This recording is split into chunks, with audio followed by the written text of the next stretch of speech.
booktube and happy new year, you guys. I'm coming to you guys with a quick video today. It is the drunken book tag. I came across this by accident, and I will link the original creator down below of this book tag. Book tag. As you can see, I've already been drinking. I have my champagne here that was left over from ringing in the new year. So for all of you guys, happy 2018. I hope you guys all had an awesome beginning of the new year. Here's to day 1 of 365 days. So we're going to get right into it. Cheers. Okay, so I did write the questions down because I wasn't able to screenshot it on my phone here. And just a disclaimer, I did try to come up with these questions as I had a drink, so if the answers are kind of like repetitive or they just don't make no sense, that's the whole fun of doing this tag, which is why I really wanted to do it. When I saw it, I was like, oh my god, I gotta do this like right now. So we're gonna jump right into it. And like I said, I wrote it down. Ta-da, my trusty legal pad. Any ideas I have, I always write it on a legal pad. This is something about a legal pad that makes everything seems like when you write it, it's like official. Okay, so first question. Wine coolers.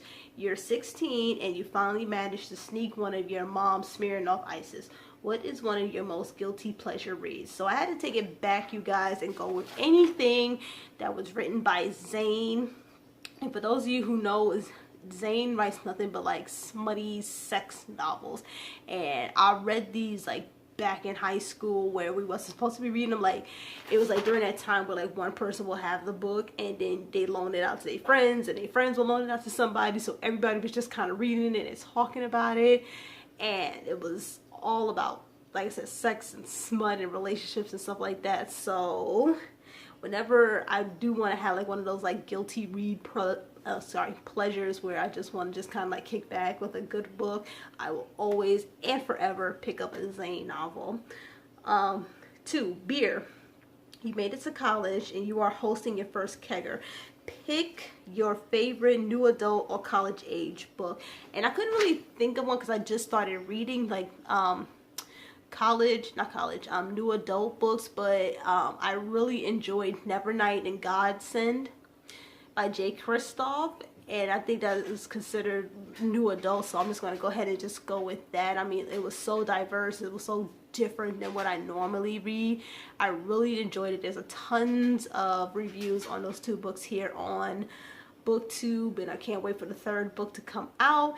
And not to mention, the main character name is Hello Mia, so yeah, so that's definitely one of my favorites. Number 3, tequila. You partied too hard last night and drank too much Jose Cuervo. What is a book that you never want to see again? I'm probably going to lose subscribers for this one, but I'm going to have to go with Laini Taylor's Of God and Monsters. And I actually have the copy here. That's this puppy here. I'm sorry, you guys. I like Laini Taylor, but I just did not like this book. First of all, I had to push through book 2 of this series, and then once I got to here, this is like the first book that I actually DNF'd. I couldn't get through it, guys. It was so boring. Nothing happened. It was like this whole build-up of, oh, the angels is coming, the other, I don't even remember. It was supposed to be like this big war that was coming, and it just like never happened. And they had like this prophet chick who was there, and she was supposed to be like the key to everything, but we really never really got to see her. When we did, she was like watching the news of what was happening. Nothing happened in this book, and like I said, you guys, I DNF'd it. And the sad part about this, I DNF'd this book and I was like more than halfway through it. I just couldn't do it no more. I'm sorry. Maybe I'll pick it up again, which is sad because I loved Daughter of Smoking Bone. But this one here was just like, no, I'm sorry. I can't. Sorry. Let's see. Number 4, Beer Bong. What is a book you read super fast? That one, guys, I'm going to have to go with, I don't have a physical copy, Harry Potter and the Cursed Child, which I know a lot of people did not like, and I think that was just the connection with Harry Potter, everybody loving that and being in such a big series that it was. So by the time we got to the Cursed Child, no one liked it. But you have to realize, guys, it's a play. It's meant to be seen on screen, and to my knowledge, J.K. Rowling didn't even write it.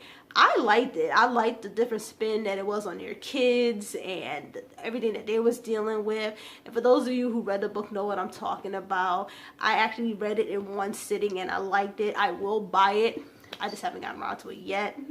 But yeah, I read that book super fast and super enjoyed it. Number 5, Spring Break. You thrown in your inhibitions to the wind and ended up having a sexy night you'll never forget. What is your favorite smutty read? Once again, I'm gonna have to go with Nervous, written by Zane. And that book was about a girl or a woman who had a split personality disorder. So personality 1, she was like quiet and shy and just didn't know how to act around men. It was always, you know, nervous all the time, yada yada yada. Her split personality was like literally a freaking sex fiend who would, you know, get with any guy she met. So of course she didn't know that she had a split personality. So she'll like wake up the next morning, she'll be like in like weird guys' houses, or she'll be like, oh my god, why do I hurt so bad? And you know, it was just like a really interesting read. And the fact that, you know, like to know that stuff like that really maybe could happen was very interesting. Yeah, so it's my favorite smutty read. I'm sorry. Like, when she was in her split personality, the stuff that she got into was like, you guys all thought that freaking 50 Shades was like dominatrix, and, well, not dominatrix because he was actually, you know, putting his spin on her or whatever. But the stuff that she was like getting into with like other guys was like, oh my gosh, like, I'm super glad this other girl the other personality don't remember what's going on, because she would probably be like really like ashamed of herself. Okay, guys. Champagne break. I love champagne. I love champagne. Question 6. Screwdriver. What was the most twisted book you ever read? And I couldn't think of one that was like really like confusing or twisted, as they say, but I'm going to have to go with One of Us is Lying. And I am so sorry, guys, the author escapes me right now. I will link it somewhere, probably here on the screen. But it was like a spin on The Breakfast Club. These kids there was like 5 students in detention, and one of the students wound up dying while in detention, and the other 4 remaining students was like, of course, the main suspects. And there was so many twists and turns in that book. By the end, I didn't know who the hell killed this kid. And I know there's probably like a lot of people that's looking at me like, oh my god, it was so obvious, Mia. I couldn't figure it out. I suck at mysteries. That's why I don't even read mysteries, because I could never guess who the freaking killer is. And this was just another one. This was a freaking YA book, and I couldn't figure out who the freaking killer was. So, yeah. But that was probably like the most twisted book that I've read so far. I'm not going to go back years and years and years, but so far recently, that was probably the most twisted book that I have read. Number 7, Long Island Iced Tea, the melting pot of alcoholic beverages. What is one of your most favorite diverse reads? And I'm gonna have to go with Heroes of Olympus, which I got somewhere here. This is the last book in this series by Rick Riordan. The Hero of Olympus series, also the author of the Percy Jackson series and the Kane Chronicles. This is like the only book that I could think about that I read recently that had diverse characters, in the sense of like, one was white, one was Chinese, one was Russian, one was Italian. There was all different cultures in this book, and they all had to unite to defeat the evil in here. Like I said, I couldn't think of nothing else, and even though I was very disappointed, this is the last book, by the way, and I was very disappointed in this, but the characters in there, I loved all the characters. They always witty and smart and just lovable, and I don't think I've read anything else that had any diverse characters. Nothing that I can think of. So we're gonna go with that. What the hell? We'll just go with that. Sex on the Beach. A drink that is great in theory, but wasn't exactly all it was cracked up to be. What book just didn't live up to the hype? I'm gonna get a lot, and I do mean a lot of flack for this, but I'm just gonna have to go with A Court of Mist and Fury by Sarah J. Maas. Give me a second. Give me a second. If I can find it.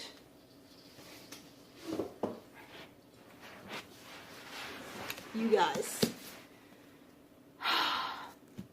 Excuse the sticker here because I got this from Target. Everybody loved this book. Everybody raved about this book. Everybody swore by this book, and I don't understand why. I read it, and then a couple of months later I listened to it on audio. I gotta say I liked it more on the audio version than I did actually reading it. I mean, first of all, this book is like super freaking thick, like, and it was just like another one of those books where just nothing really happened. It was slow, and when stuff did happen, it was like, why did it happen? I'm not even going to go into it. There's like one chick here on BookTube, and I will link her video down below. She is, and oh god, why does everybody name escapes me right now? What is her name? God, I can't remember, but I will link hers down here, and she goes really in depth about this book, about why it just wasn't what it was all, you know, meant to be. And I totally freaking agree with her, and I'm not even gonna get into it because, like I said, I'm pretty sure I'll lose subscribers for it because they loved it so much and I didn't, and it was like voted. No, I don't think this. Maybe it was, or it could have been the last book in the series, The Court of Wings and Ruin.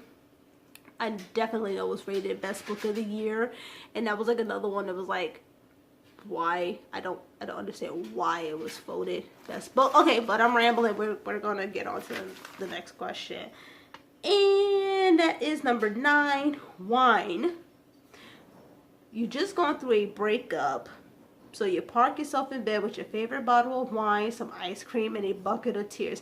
Name a book that made you cry out all your feels. Simple. Kane Chronicles. No, The Canesville Chronicles by Kelly Armstrong. And the book itself did not make me cry. Well, I should say the series itself didn't make me cry. It was the fact that the series was over. I believe there was like 5 books in the series, and I could have used another 1 or 2 books in the series. It was the first series that I read while it was being written, so you know, it kind of just like came to an end, and that was really sad because I didn't want it to end. I was happy with the ending, but I just wanted another book or 2. The series could have just went on. It was one of my favorite series, so the fact that, you know, it was like 5 years of my life is over now because she's not going to write no more books in this series was like the sad point of it, I guess. As for a book that like made me physically cry, I haven't had one yet. Maybe I will accomplish that this year. I don't know. Who knows? Am I done? Oh, we got one more question. Number 10, Strip Club, your favorite naked hardback. Okay, I don't have a favorite naked hardback, but what I do have is a favorite poster, if I can like substitute it. You guys all read this beauty here, Crooked Kingdoms by the beautiful Leah Bardugo. And in the, I think it was only like if you like bought it at Target. First of all, look at the pages are red. How freaking sweet is that? But if you was lucky enough, you got, and I mentioned this in another video, a full-blown picture of the characters. And that is like so freaking wicked. Like, I wish I could hang this up somewhere, but I'm gonna keep it with the book. And for those of you who read the book, know who these characters are. There's Mahanthus, there's Nia, there's Jesper, Ingen, Waylon, Kaz. Everybody loves freaking Kaz. We'll just leave it at that. So, yeah, and I mean, the book itself is red with the red pages and the original cover here. Hello. So, that would probably have to be my favorite as of right now. I know Carnival had a good, I don't know, was it the UK version? I think it was the UK version, but their mug was like all gold. The hardback was all gold, but I don't own that version. So, we're not going to do that. Say hi, Savannah. You keep walking through. Anyways, alright, so I'm going to wrap this up. The video is over, you guys. I'm going to bed. I will post this soon. I had fun doing this one, if you couldn't tell. Thanks for watching. Join me back in the next video, and I will see you guys later. Bye.